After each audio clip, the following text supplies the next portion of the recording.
English has a complicated spelling system because it's really a mishmash of ancient languages.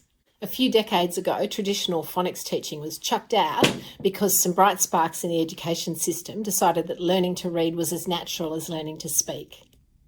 This complete nonsense robbed teachers of the language knowledge they need to teach children to read and spell really well. The model most teachers were taught about how children learn to read was faulty and completely lacking in evidence.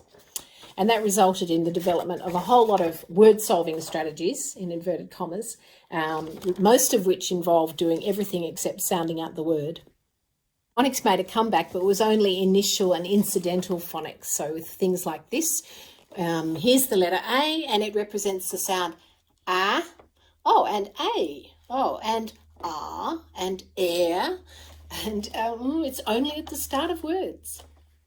Most teachers were forced to send home books that had repetitive text in them, containing spellings that children had never been taught, and books that children could read by just memorising the repetitive sentence and then looking at the picture and guessing the rest.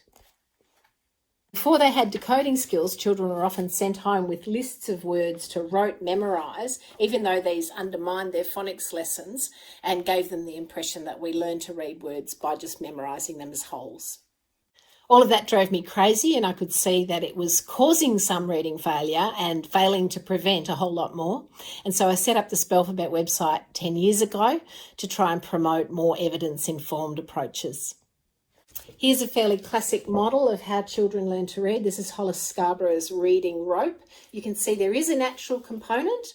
That is the oral language system. We learn that innately as humans.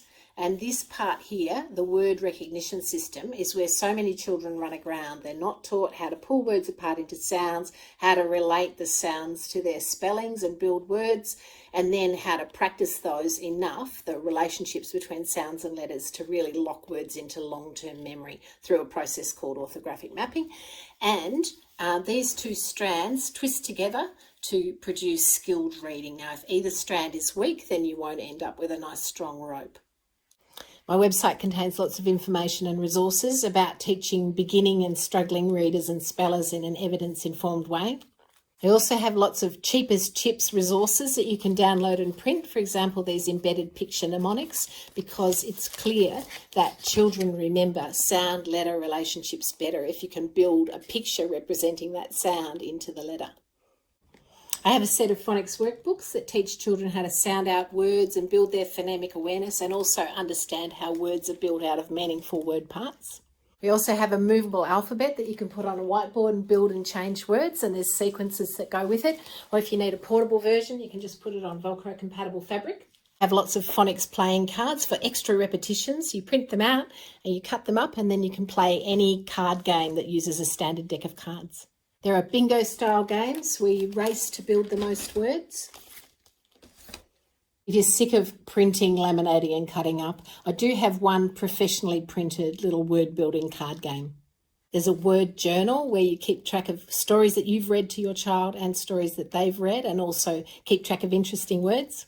We have a set of decodable quizzes that start off very, very basic and go up to learning about reading past tense. The Phonics with Feeling books are printable decodables.